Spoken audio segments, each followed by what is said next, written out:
નશામુક્ત ગુજરાત અભિયાન હેઠળ ગોગો સ્મોકિંગ કોનનો જથ્થો જપ્ત, દુકાનદાર ઝડપાયો.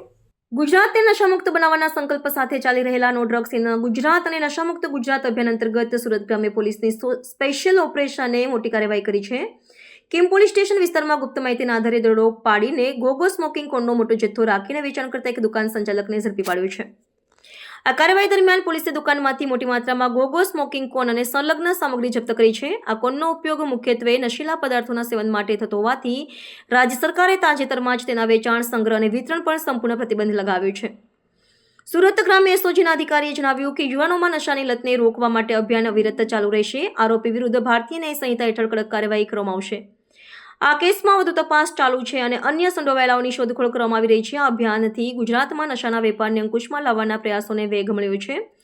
પોલીસે નાગરિકોને અપીલ કરી છે કે કોઈપણ પ્રકારની નશીલી વસ્તુઓના વેચાણની માહિતી મળે તો તરત જ પોલીસને જાણ કરવી. આ કાર્યવાહીથી વિસ્તારમાં નશા વિરોધી વાતાવરણ મજબૂત બન્યું છે અને યુવાનોને નશાથી દૂર રાખવાનો સંદેશો મજબૂત થયો છે.